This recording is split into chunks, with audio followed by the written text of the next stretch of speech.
Hello, in this video I'm going to demonstrate some of the capabilities of the Timesheet app. This demo is based entirely on the version of the Timesheet app that's publicly available on the iTunes App Store.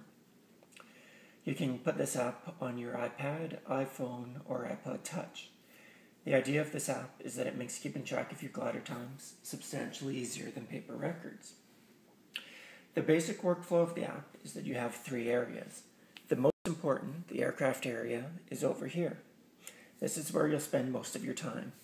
Each airplane is represented by a strip, similar to the strips that air traffic controllers use. To edit who's in an airplane, you just touch the strip and assign the pilot the passenger in the sequence. It only allows you to choose from pilots who are available, and the pilots are color-coded to show who's already in an aircraft, so you don't have the same pilot flying in an aircraft twice. Only pilots who are qualified to act as pilot in command will show up in these lists.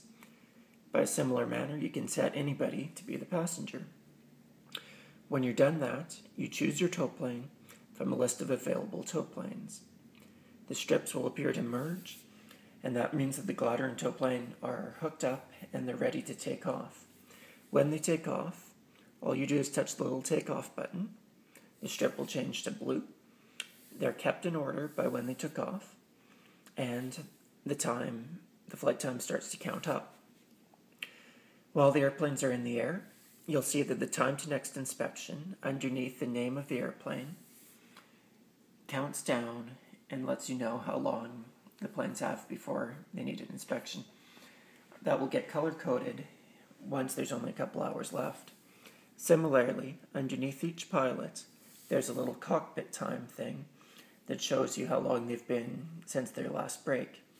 That starts to get color-coded as the pilots approach their 2.5 hour maximum. So this pilot, as you can see, has been in there nearly 2 hours, and it starts to warn you about that. When aircraft land, it's a simple matter of touching the little landing airplane button, and it will add a new flight record for you, and the planes are ready to go again. At this point, I should point out that there's little error messages that will appear if you do something wrong. For example, here we've got a student pilot, and we've set them to do a fam trip.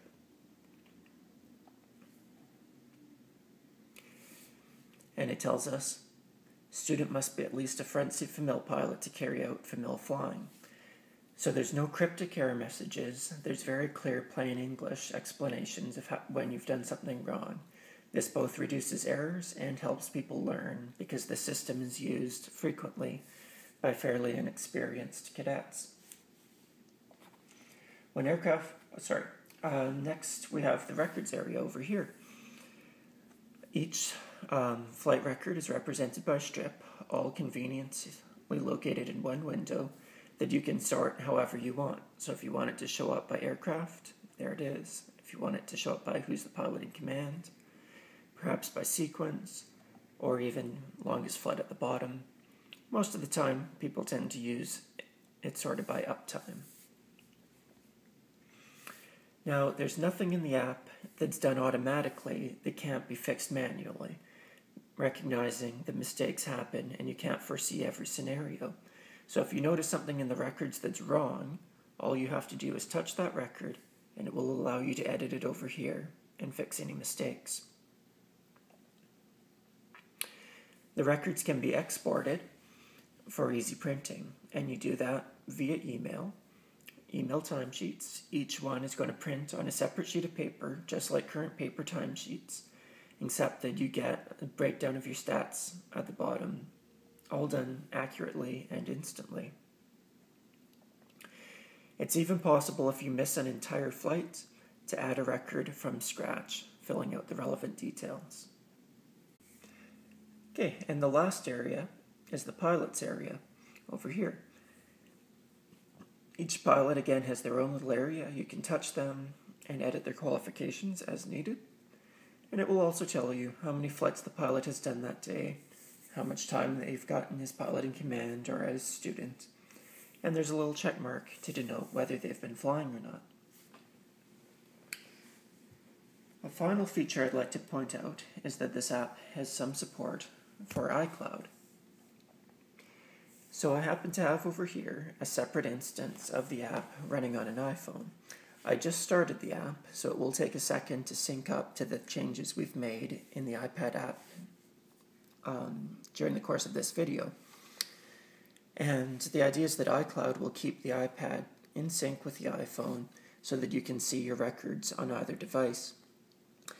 There's iCloud support that's a lot more advanced in one of the more recent versions that I'm making, and I've got another video up on the website that will show you how that works. We'll just give it another second to update. And it does depend to some extent on how fast your internet is and whatnot. Set the records there.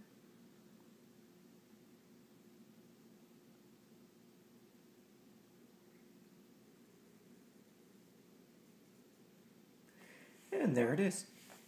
So as you can see, iCloud has kept the airplanes in the exact same state that they appear over here on the iPad.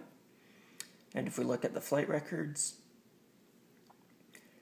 every flight, including the ones we did over the course of this demo, now appear at the bottom of the records area on the iPhone. And stop.